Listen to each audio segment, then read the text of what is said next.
함께 또 영상으로 예배하시는 많은 분들, 또 오늘도 예배 가운데 은혜 받으시길 바랍니다.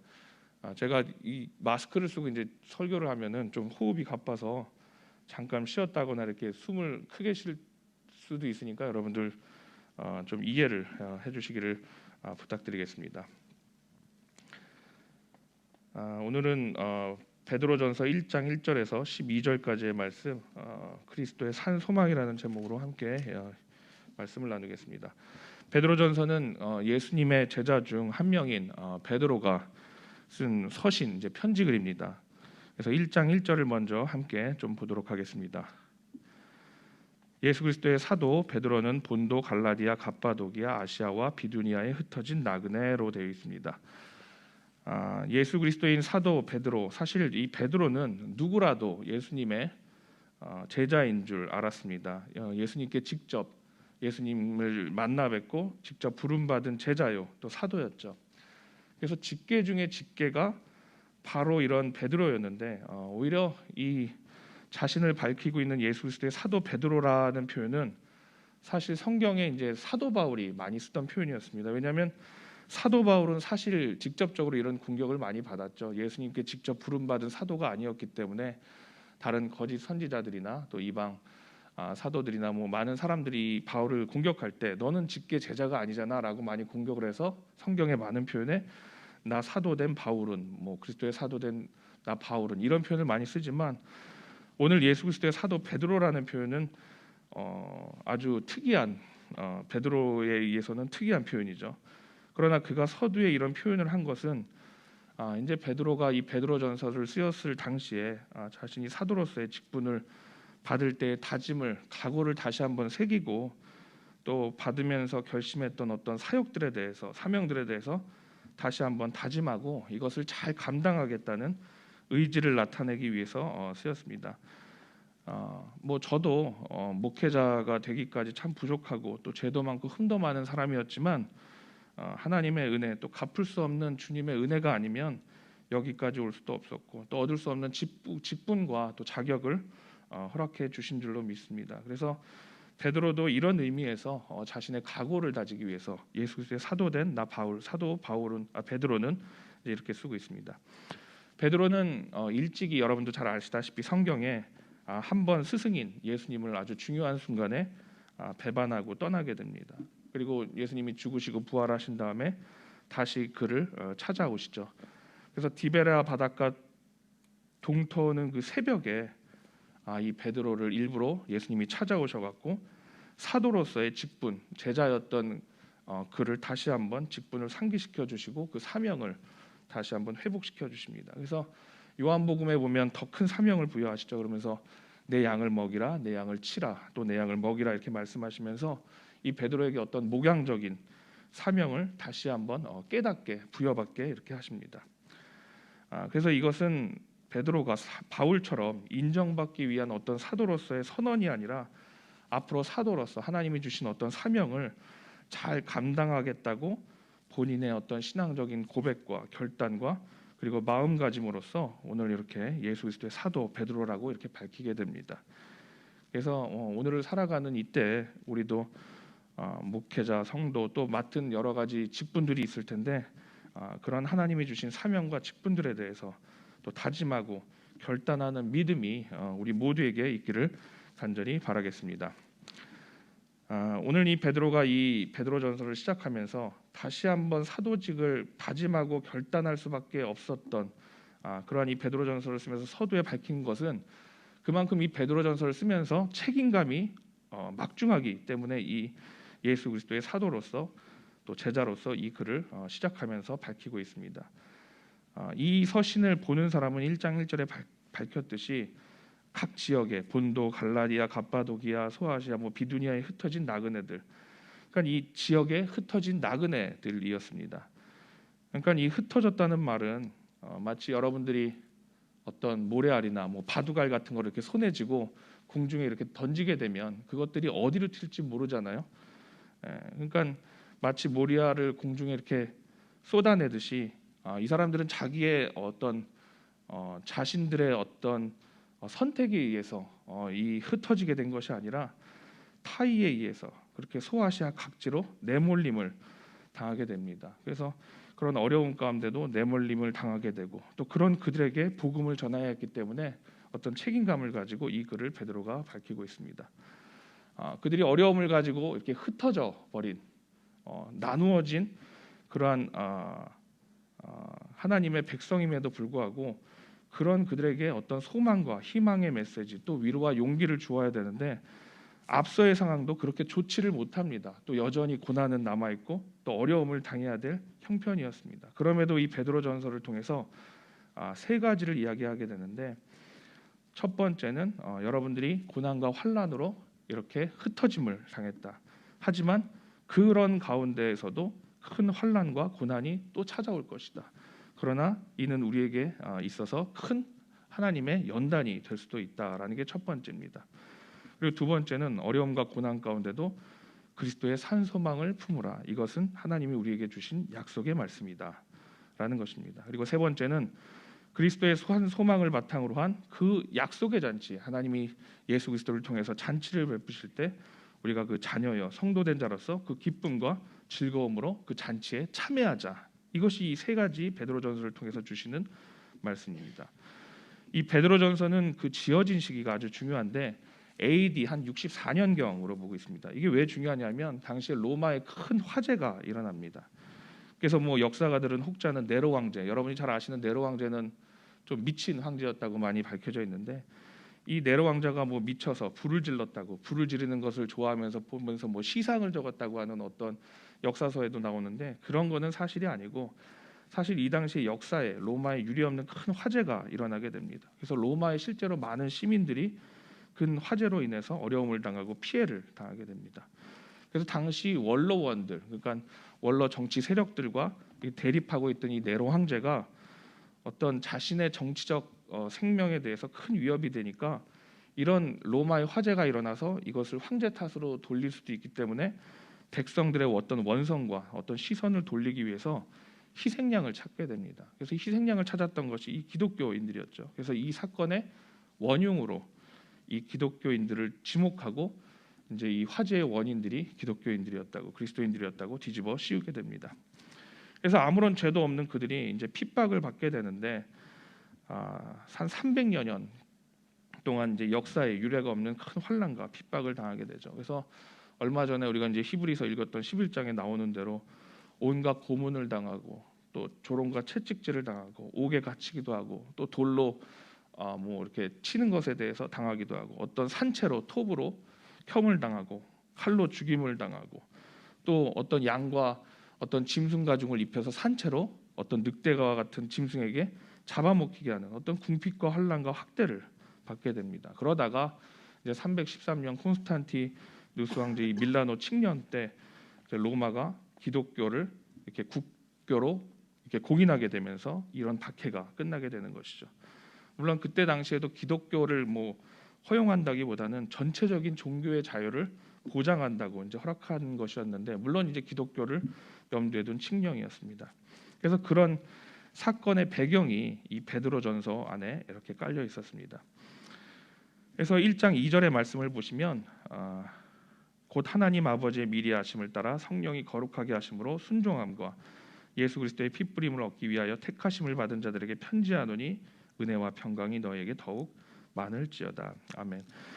그러니까 예수 그리스도의 피 뿌림을 얻기 위해서 택하심을 받은 자들에게 편지하노니 그래서 이 고난이라는 것은 사실 우리가 겪게 되면 이 찬양에도 나와 있듯이 왜 나만 겪는 고난인가? 라고 생각할 때가 많이 있습니다. 그러나 오늘 이 말씀을 보면 나에게만 고난이 찾아오는 것이 아니라 나이기 때문에 주시는 고난이라고 예수의 그리스도의 피 뿌림을 얻기 위하여 택하심을 받은 자들이 받는 고난이라는 것을 분명히 밝히고 있습니다. 그러니까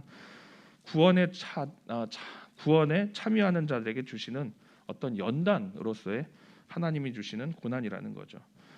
그래서 3절을 계속 보시면 우리 주 예수 그리스도의 아버지 하나님을 찬송하리로다. 그의 많으신 긍휼대로 예수 그리스도를 죽은 자 가운데서 부활하게 하심으로 말미암아 우리를 거듭나게 하사 산 소망이 있게 하시며 그런 연단으로서의 고난이 우리에게 계속 펼쳐지지만 그 가운데 예수 그리스도를 통한 산 소망이 있다라는 것입니다. 근데 4절에 계속 보시면 그 소망은 썩지 않고 더럽지 않고 쇠하지 아니하는 유업을 있게 하시나니 곧 너희를 위하여 하늘에 간직하신 것이라. 그러니까 그것은 영원히 없어지지 아니하는 어떤 하나님이 주신 약속을 유업을 있게 하는 하늘의 소망이 되는 것입니다. 그리고 7절을 아래를 좀 보시면 너희 믿음의 확실함은 불로 연단하여도 없어질 금보다 더 귀하여 예수 그리스도께서 나타내실 때 칭찬과 영광과 존귀를 얻게 할 것이니라. 아멘. 그러니까 확실한 믿음을 소유한 자들에게 주시는 어떤 연단을 통해서 나중에 훗날 드러날 칭찬과 존귀와 어떤 영광과 이런 것들이 예수 그리스도의 산 소망으로 있게 될 것이라는 약속의 말씀을 주시게 됩니다. 7절 말씀에도 보면 연단, 불로 연단하여도 없어질 금보다 더 귀한 믿음의 확실함, 그런 것들이 오늘 이 시대를 살아가는 우리에게 있는지를 한번 살펴보셨으면 좋겠습니다. 여러분들 금은 잘 아시다시피 어떤 18K, 24K가 있잖아요. 사실 금이란 거는 100% 완전한 이 순도 100%의 금은 없다 그래요. 그러니까 금괴도 보면 여러분 잘 보면 이게 99.9 이렇게 써 있잖아요. 그러니까 그게 뭐냐면은 보통 99.8% 이상이면 순수한 어떤 금이라고, 이제 100%의 금이라고 이제 정의를 합니다. 근데 간혹 99.3%, 99.45% 뭐 이렇게 되는 것들이 있다라는 거죠. 이거는 이 순금도 아니고 어떤 금괴로서 저장할 때 그 가치도 절대적 가치도 인정을 받지 못한다고 합니다. 그러니까 비록 0.3%, 4%의 어떤 미미한 차이일 뿐인데 그 가운데서도 어떤 진짜와 가짜가 분명히 판가름 난다는 것입니다. 오늘 이 1장 1절에 밝힌 베드로가 이제 편지를 보내는 이 흩어진 사람들, 이 사람들이 어떤 고난과 역경 속에서 어떤 흩어짐과 흩뿌려짐을 당해 보니까 뭔가 분명해지는 것은 하나 있다는 거죠. 이사를 많이 해보신 분들은 알겠지만 이사를 많이 하게 되면 내가 이사를 하면서 뭐를 버려야 되는지, 뭐가 쓸모가 없는지를, 그리고 어떤 거를 여기에 놔둬야 되는지를 정확하게 알 수가 있습니다. 우리가 그냥 정신없이 일상을 살다 보면 이게 물건이 어디 있는지도, 그리고 10년, 20년을 살다 보면 이게 쓰지도 않는 물건인데 그냥 이렇게 둘 때가 있다는 거죠. 그리고 버리려고 치면 이게 언젠간 쓸 것 같아서 버리질 못하고 영원히 붙들고 살아야만 할 것 같고 다 필요한 것 같이 이렇게 생각할 때가 있습니다. 그런데 만일 그 가운데 우리에게 어떤 큰일이 일어나고 전쟁이 터졌다고 여러분들이 한번 생각해 보신다면, 그걸 가정한다면, 그리고 내가 지금 당장 불이 나서 어떤 목숨을 위해서 이것만은 내가 가지고 이렇게 뛰어야 된다면 여러분들 무엇을 가지고 뛰겠습니까? 뭐 어떤 사람은 카드라고 그럴 수도 있고 돈이라고 그럴 수도 있는데, 정말 그 절제절명의 순간에 우리가 그런 순간을 맞닥뜨리게 되면 무엇을 우리 인생 가운데 버리고 뛰어야 되는지, 우리가 가지고 가야 되는지가 아주 분명하고 선명해진다는 사실입니다. 이것이 바로 우리 고난 가운데 또 환난 가운데 주는 우리에게 주는 순기능입니다. 그래서 모든 것이 분명해지고 수면 위로 떠오르게 된다는 거죠. 사실 우리가 어떤 어려움과 고난과 환난이라도 우리의 인생이 그 한 방으로 끝나는 것은 아닙니다. 결국 이 모든 것의 종식은 하나님께 있게 되겠죠. 그래서 3절의 어떤 말씀처럼 그의 많으신 긍휼대로 우리를 늘 살피시고 무한대로 도우실 수 있는 분이 바로 하나님이신 줄로 믿습니다. 그래서 우리는 그분을 향해서 어떤 절대적인 신뢰와 믿음을 가지고 산 소망을 가지고 기도하면 하나님이 이 모든 것에 대해서 지혜를 주시고 타개할 힘을 주실 줄로 믿습니다. 그래서 하나님이 그 가운데 우리에게 타개할 수 있는 힘을 주시고 지혜를 주시고 역사해 주실 줄로 믿습니다. 베드로전서 10장 11절을 이제 한번 읽어보시면, 이 구원에 대하여는 너에게 임할 은혜를 예언하던 선지자들이 연구하고 부지런히 살펴서 자기 속에 계신 그리스도의 영이 그 받으실 고난과 후에 받으실 영광을 미리 증언하여 누구를 또는 어떠한 때를 지시하시는지 상고하니라. 아멘. 그러니까 이 산소망, 어떤 믿음의 확실함을 통한 구원은 이미 선지자들을 통해서 연구되었고 예언되었던 말씀이었습니다. 그래서 성령을 통해서 지금도 2000년이 지난 지금도 구체적으로 일관되게 천명하고 가르쳐 주었던 주제라는 것입니다. 그래서 이미 이 약속의 말씀들은 예수 그리스도의 산소망을 통해서 이루어지고 이루어질 이 말씀들은 이미 우리에게 주어졌고 또 주어질 구원의 약속인 줄로 믿습니다. 12절을 이제 마지막으로 한번 큰 소리로 읽어보시면 이 섬긴 바가 자기를 위한 것이 아니요 너희를 위한 것이니 계시로 알게 되었으니 이것은 하늘로부터 보내신 성령을 힘입어 복음을 전하는 자들로 이제 너희에게 알린 것이요 천사들도 살펴보기를 원하는 것이니라. 아멘. 베드로가 예수님을 3번 부인하고 다 집어던지고 또 고향으로 향했을 때 아까 서두에도 밝혔듯이 예수님이 그 새벽에 동토하는 새벽에 이 베드로를 찾아오십니다. 그리고 베드로의 어떤 이름이었던 게바라고 부르시면서 한 가지를 이 예수님이 베드로에게 물으십니다. 너 사도로 준비가 되었냐? 뭐 너 이제 사도로서 목회를 나갈 텐데 준비가 되었냐?라고 물으신 게 아니라 베드로는 예수님이 처음 찾아오셔서 다시 사도로 부르심을 받게 되면서 어떤 사역의 프로그램이나 어떤 내용이나 목회적 방향을 자신에게 이야기하시고 그것을 들으실 줄을 알았겠죠. 그런데 이 베드로를 향한 주님의 첫 번째 물음은 요한의 아들 시몬아 내가 이 사람들보다 나를 더 사랑하느냐라고 하는 어떤 예수님과의 관계에 대한 확인을 먼저 물어보셨습니다. 그것도 연거푸 3번이나 물어보시죠. 그리고 사도로서의 직분을 다시 확인시키시고 부탁하시게 됩니다. 그러면서 내 양을 먹이라, 내 양을 치라, 내 양을 먹이라라고 말씀하시죠. 이것은 결국 하나님을 먹이라, 하나님을 통한 말씀, 예수 그리스도가 이 땅에 오셔서 가르쳐 주신 말씀과 계시를 또 통해 보이시고 또 성령을 통해서 우리에게 복음으로 알려주신 그 말씀을 양떼들과 교회 공동체의 유용한 말씀으로 가르치고 전파하라고 이 베드로에게 어떤 목양적인 사명을 주셨습니다. 그런 은혜와 사랑의 말씀이 우리들 가운데 세워지고 또 그러한 받은 은혜와 사랑으로 또 복음을 잘 전하고 살아가는 우리 모두가 되기를 간절히 바라고 기도하겠습니다.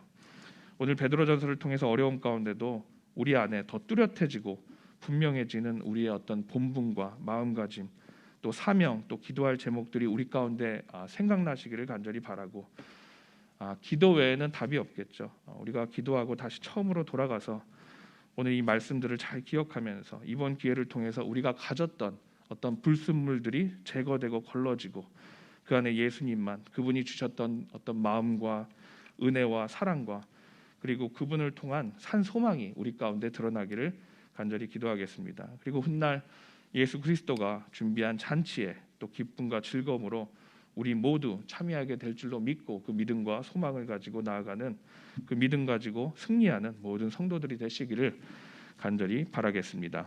아멘. 함께 기도하시겠습니다. 주님 오늘도 우리는 나그네요 또 순례자의 마음으로 살아갑니다. 그러한 마음으로 살아가는 우리의 마음을 붙잡아 주시옵고 또 그리스도를 통해서 받은 은혜와 사랑과 소망으로 한 걸음씩 걸어갈 때마다 두려움과 염려 가운데 있는 우리의 당신의 자녀들을 돌보아 주시옵소서. 이번 기회를 통해서 우리의 모든 전부를 한번 다시 돌아보고 새기면서 욕심과 구습과 죄악을 떨쳐버리고 그 뒤에 나타날 주님의 영광과 거룩함을 찬양할 수 있는 성도 되게 하여 주시옵소서. 예수님의 이름으로 감사하며 기도하옵나이다. 아멘.